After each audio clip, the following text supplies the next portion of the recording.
une petite vidéo. Donc la dernière fois, on avait commencé à récupérer les identités de nos views qu'on avait programmées sur le XML. Je vous propose simplement de changer le bouton ici. Je ne sais plus si je l'avais exactement écrit comme ça, mais probablement plus intelligent d'utiliser le même nom que l'identité qu'on a donnée avant pour bien se repérer, comme on aura aussi pas mal de boutons. Et donc notre but maintenant, c'est de calculer l'IMC, l'indice de masse corporelle.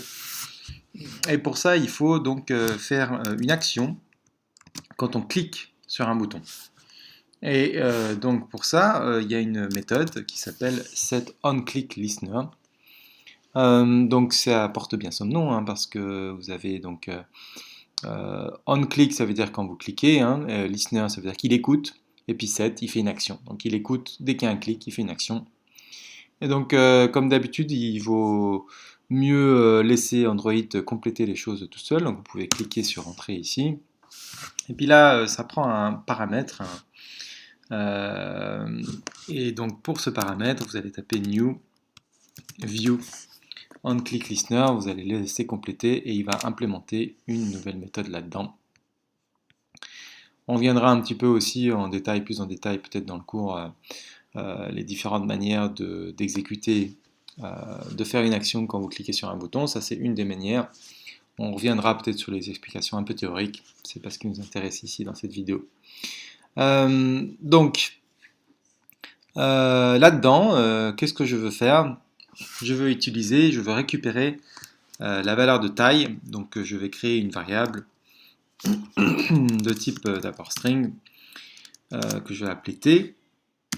Et puis, qu'est-ce que je vais faire? Donc, je vais utiliser mon edit text et je vais faire quoi? Je vais récupérer le texte qui est écrit dans l'edit text. Donc, quand je fais ça, vous voyez que j'ai pas mal de warnings.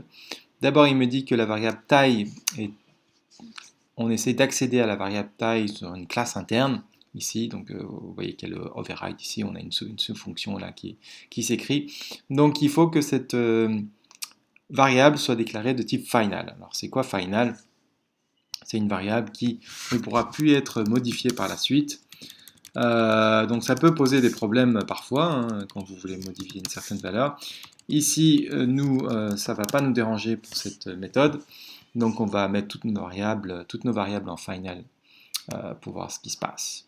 Donc là, si je mets un point virgule ici, vous voyez que j'ai une deuxième erreur. Et puis il dit, voilà, string n'est pas compatible avec le type qui est renvoyé par getText. Pourquoi? Parce que le type qui est renvoyé par getText c'est une fonction qui renvoie quelque chose qui n'est pas de type string. Donc il faut le forcer à le mettre sous la forme string. Et là, pour ça, il y a une méthode qu'on rajoute ici, qui est la méthode toString. Voilà. Donc une fois qu'on a vu comment ça marchait, on peut faire la même chose pour le poids. Donc c'est tout de suite plus simple. ToString. Une fois qu'on a la taille et le poids, on aimerait calculer l'IMC, qui est donc le poids divisé par la taille au carré. Mais évidemment, comme j'ai des types string dans tous les sens ici, ça ne va pas marcher. Il va me dire qu'il ne veut pas faire multiplication-division, il ne comprend pas quand c'est des strings. Donc là, il faut utiliser des fonctions qu'on a peut-être vues en TD, qui transforment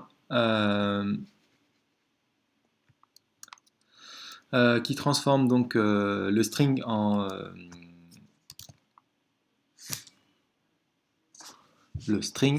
double value of, et là on peut passer un type string ou un type double ici. Donc là on veut prendre p, et puis si je tape double tt pour la taille, je vais récupérer sa valeur, value of t.